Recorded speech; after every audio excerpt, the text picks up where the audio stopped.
नमस्कार। आपने एक पुरानी कहावत सुनी होगी कि आए थे हरि भजन को ओटन लगे कपास। मतलब इसका मतलब मैं बताता हूँ, आजकल की नई जो जेनजी वाली वो वाली जेनजी जिसकी जो हमेशा राहुल गांधी बात करते रहते हैं, वो जनरेशन की कोई बात हो ना हो, लेकिन बात है उसको कहावत बिल्कुल नहीं पता होगी। इस कहावत का मतलब पश्चिम बंगाल से क्या है, ममता बनर्जी से क्या है, और मोदी से क्या है, और राहुल गांधी से क्या है, वो इस वीडियो में आपको पता चलेगा। थोड़ी देर आप रुक जाइए। मैंने कहा था कि आए थे हरि भजन को ओटन लगे कपास, मतलब कि गए तो धर्म कर्म कमाने, लेकिन वहाँ देखे कि कमाई का मौका है, वहाँ से हम कमाई करने लगे, भजन जो है धर्म भूल गए हम।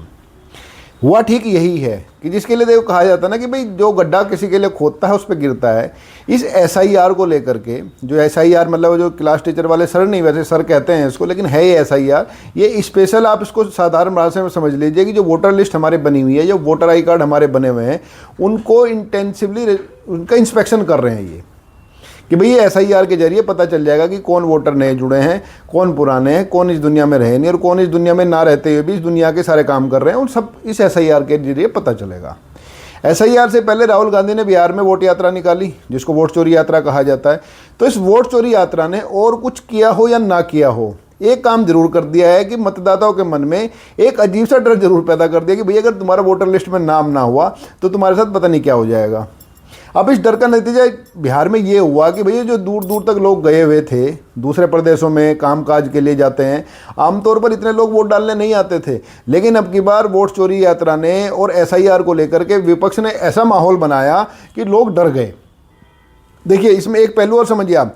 मुसलमान मतदाता हमेशा से जागरूक रहे हैं, और वो हमेशा से वोटर लिस्ट को लेकर के हमेशा से जागरूक रहे हैं, हमेशा से उनके, आप किसी भी बूथ पे देखेंगे, आप सबसे ज़्यादा जो वोटर लिस्ट अगर कंपैरिजन करेंगे आप एक हिंदू जो मतदाता वाले बूथ से और मुस्लिम मतदाता वाले बूथ से, तो उसमें जो जितने घर मुस्लिम मतदाता वाले बूथ पे होंगे उनके वोट हिंदुओं से ज़्यादा बने होते हैं। तो मुस्लिम जो समाज है वोट को लेकर पहले ही जागरूक था। इस जो पूरे बखेड़े ने, जो विपक्ष ने जो बखेड़ा खड़ा किया इस एसआईआर को लेकर के और जो वोट चोरी को लेकर के, इससे जो हुआ क्या कि हिंदू मतदाता के अंदर भी, क्योंकि कई सरकार जो योजनाएं चला रही है उनको मन में ये डर पैदा हो गया कि अगर तुम्हारा वोटर लिस्ट में नाम ना हुआ तो तुम्हारी जो योजनाएं बंद हो जाएंगी और पता नहीं और क्या हो जाएगा। क्योंकि ये पहली बार था कि वोट चोरी यात्रा एसआईआर को लेकर के इतना बवंडर खड़ा किया गया, जबकि एसआईआर होना चाहिए। एसआईआर का मतलब क्या है कि भाई देखिए, इसमें अभी धांधली क्या होती है, आप कभी ने देखा होगा, आप कभी कभी गाँव में वोट डालने अगर जाते हो तो वहाँ पता चलता है कि भाई कि को जो आदमी 10 साल पहले गुजर गया, 5 साल पहले गुजर गया, ईश्वर को प्यारा हो गया, उसके नाम से भी वोट है और वोट वहाँ कोई डाल भी रहा है। तो इस एसआईआर का मतलब जो स्पेशल इंटेंसिव जो उसको सर्वे किया जा रहा है ये वोटर आई कार्ड का, उसमें सब चीज़ें दूर हो जाएंगी। तो इसका डर ये बना कि इसके अंदर जो दूर दूर के जो मतदाता थे उन्होंने आके अपने वोट बनवाए और वो वोट उन्होंने बिहार विधानसभा में डाले भी, और जो नतीजे आए, और जो सब जो है ये पंडित बैठे रहते हैं ना टीवी पे, अपने आप को कहते हैं हम पंडित हैं, हम बड़े बड़े विश्लेषक हैं, भले तो वो कलवा है जो जिसको किसी ने उसको कलवा कहते, तो मैंने नहीं कहा था, उसी ने खुद कहा था, एक है जो चुनाव भी लड़ा था और अपने आप को फिर से जो है वो राजनीतिक विश्लेषक बनाने लगा है। तो ऐसे जो लोग हैं ना, ये पोंगा पंडित टाइप के जो लोग हैं, ये सिर पीट रहे हैं कि भाई बिहार में नतीजे आए कैसे। अरे भाई, बिहार के नतीजे इसलिए आए हैं कि पहले सिर्फ मुसलमान वोट ज़्यादा डलते थे क्योंकि वोट उनके ज़्यादा बनते थे। अब की बार इस एसआईआर के चक्कर में और वोट चोरी यात्रा के चक्कर में हुआ ये है कि हिंदू मतदाताओं ने वोट ज़्यादा डाले, और हिंदू मतदाताओं ने वोट, महिलाओं ने किधर डाले होंगे इसमें कोई समझने वाली बात है नहीं। भाई ओवैसी को तो देने से रही, ये तो उनको भी समझना चाहिए जो टीवी बैठ करके बड़े बड़े ज्ञान देते हैं। ओवैसी को थोड़ा ना दे देंगे हिंदू महिलाएं वोट जो हैं। तो वोट किधर गए, जो नतीजे आए वो इसलिए आए। इन नतीजों को देख करके जो हमारी दीदी हैं, मतलब पश्चिम बंगाल के जो हमारी मुख्यमंत्री हैं ममता दीदी, वो समझ गए। देखो, राजनीतिक रूप से बहुत तेज हैं, वो समझदार, दूरदृष्टि रखती हैं। वो ये समझ गए कि जो बंगाल में जो एसआईआर अगर पूरा हो गया तो जो बिहार का जो खेल हुआ है वो पश्चिम बंगाल में ना हो जाए। खेल का मतलब कि वोटर अगर ज़्यादा बन गए और मुस्लिम जो बाहर के जो मतदाता हैं वो अगर कट गए उनके अंदर से, तो जो बड़ा आरोप बीजेपी लगाती है कि जो बंगाल के अंदर जो है ना, जो बांग्लादेशी घुसपैठी हैं वो काफ़ी संख्या में है और जो फर्जी मतदान करते हैं, मतलब फर्जी वोट बनवा करके मतदान करते हैं। अब इन आंकड़ों में सच्चाई तो फैक्ट बीजेपी बताती है और जो पश्चिम बंगाल की सरकार कहती है वो बात है। लेकिन एक बात है कि जिस दिन से एसआईआर पश्चिम बंगाल में शुरू हुआ है उस दिन से बांग्लादेश के जो बॉर्डर पे हैं, भारत से जाने वालों की तादाद मुसलमानों की लगातार बढ़ रही है। उनके मन में ये डर पैदा हो गया है कि भाई अगर एसआईआर में तुम्हारा नाम, तुम एसआईआर लिस्ट में तुम नहीं आ पाए तो वोट नहीं बनेगा तो कोई बात नहीं, लेकिन अगर उसके चक्कर में ये साबित हो गया कि तुम भैया इस देश के नागरिक ही नहीं हो तो तुम्हें जो है ना, यहाँ जो मजे मार रहे हो इधर इधर उधर घूम करके, ये छोड़ करके तुम्हें डिटेंशन सेंटर में जाना पड़ेगा। इस डर के चलते लोग जो है भारत और बांग्लादेश की जो सीमा है उसमें जो है लगातार उनकी संख्या बढ़ रही है। एक तो अब पश्चिम बंगाल के मुख्यमंत्री ने ज्ञानेश कुमार, जो भारतीय मुख्य चुनाव आयुक्त हैं, जिसके ऊपर आजकल जो बिल्कुल पंचिंग बैग बन गए हैं विपक्ष के, उनके ऊपर आरोप लगाया, उनको चिट्ठी लिख करके आरोप लगाया कि पश्चिम बंगाल के अंदर 20 से ज़्यादा मौत जो है BLO की, 2 आत्महत्याएं भी इस जो SIR का जो काम करवाया जा रहा है इसके चलते हो गई है। अब स्थिति तो वहाँ होगी, अगर वहाँ कोई एक दुर्घटना में मारा जा रहा है ना, तो वहाँ जो पश्चिम बंगाल के जो TMC के नेता हैं, सरकार ही कहने लगे भी BLO था, ये SIR का काम करने जा रहा था बेचारा, इस वजह से मर गया है। क्योंकि असली डर वो है कि भैया लिस्ट में नाम जो घुसपैठियों के बाहर होंगे, और जो हिंदू मतदाताओं के नाम अब तक आलस के चलते हैं, क्योंकि हिंदू मतदाता आमतौर पर आलसी होते हैं, वो सोचते हैं कि यार क्या फ़र्क पड़ता है, वो जुड़ेंगे तो कहीं ऐसा ना हो कि जो BJP का जो पिछली बार का सपना था वो अगले साल जो विधानसभा चुनाव होंगे उनमें पूरा ना हो जाए।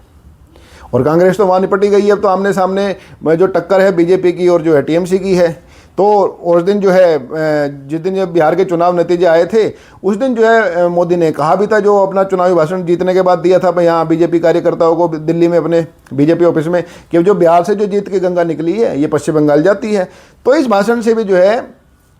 ममता बनर्जी के होश उड़े हुए हैं। तो TMC ये समझ गई अगर पश्चिम बंगाल में SIR हुआ तो जो कि होगा, केंद्र सरकार बिल्कुल सुनिश्चित कर रही है। और इसके अंदर एक दिक्कत और भी आ गई, दीदी इससे पहले मैनेज कर लेती थी खेल को, मतलब जो TMC के जो नेता हैं वो खेलों को मैनेज कर लेते थे कि सब चीज़ें हो जाएंगी, BLO अपने ही है, क्योंकि BLO तो सरकारी कर्मचारी बन रहे हैं वहाँ के, जो आंगनबाड़ी वाले हैं वो तो जो राज्य सरकार के अधीन ही आते हैं। लेकिन इसमें हो क्या गया, SIR में BLO के हाथ में सिर्फ एक चीज़ रह गई है कि भाई जाके फार्म दिया हो और फार्म जाके इकट्ठे कर लाओ, स्कैन करके डालेंगे, डाटा बनेगा सेंट्रलाइज।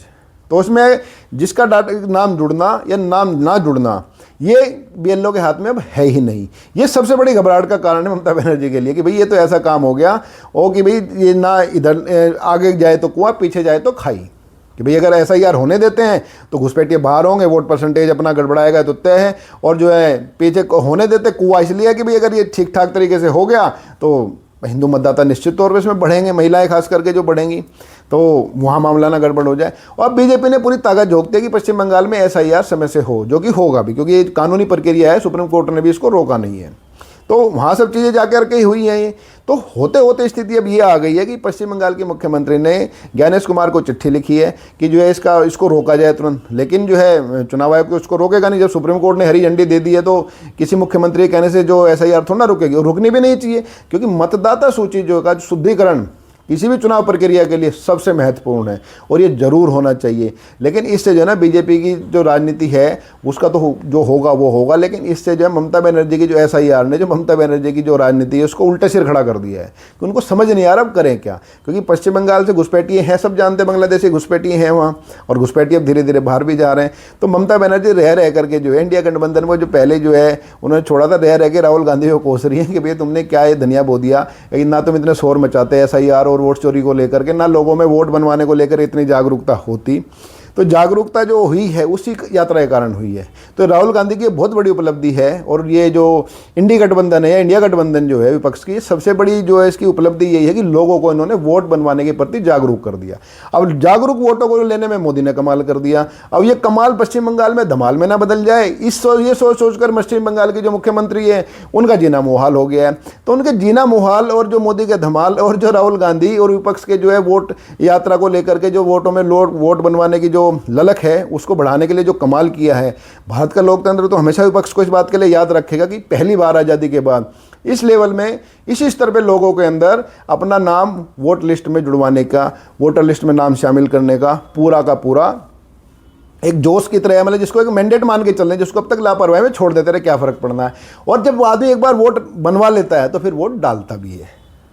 यही बिहार में हुआ और इसी का खतरा जो है पश्चिम बंगाल में हो गया। अब SIR में जो है सबसे बड़ा प्रावधान एक ऐसा है जिसके चलते जो उनके गले की हड्डी बन गया घुसपैठियों के भी, और घुसपैठियों के जरिए सत्ता पाने वाले दलों के लिए भी। उसमें प्रावधान है कि आपको जो है ना 2003 का या 2025 का वोटर लिस्ट में अपना या अपने पिताजी का नाम दिखाना पड़ेगा, अपने पेरेंट्स का। अब भाई जो रहे ही नहीं यहाँ कभी, उनके अपने पिताजी का नाम कहाँ से दिखा देंगे वो, तो कागज तो उन्होंने फर्जी बनवा लिए हैं। अब बांग्लादेशी घुसपैठियों को सबसे बड़ी चिंता यही होगी कि भाई अगर इस SIR के चक्कर में वोट तो कटे कोई बात नहीं, वोट कटने के चक्कर में विदेशी घुसपैठी हम बन गए तो डिटेंशन सेंटर में जाना पड़ेगा। इसका कारण पश्चिम बंगाल की जो बांग्लादेश से जो लगी हुई सीमा है वहाँ पे तो मुसलमानों की तादाद बढ़ रही है कि बांग्लादेश में घुसना चाहते हैं, लेकिन ऐसे तो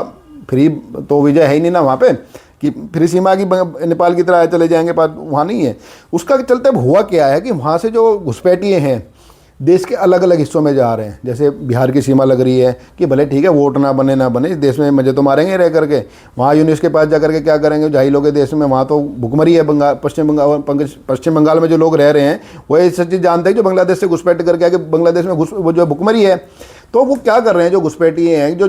बांग्लादेश में वापस नहीं जा सकते, वो क्या कर रहे हैं कि वहाँ से देश के अलग अलग हिस्सों में, खास करके बिहार में और जो दिल्ली में इधर उधर जो ट्रेनें बसों के जरिए आ रहे हैं, वहाँ पे अब बांग्लादेशी घुसपैठिए वहाँ खिसक रहे हैं, वहाँ छुप रहे हैं जा करके, क्योंकि वहाँ तो वोट डल गए। पश्चिम बंगाल के जो वोट डलेंगे तब डलेंगे, बिहार में तो वोट डल गए हैं, तो वैसा का झंझट बिहार में है नहीं।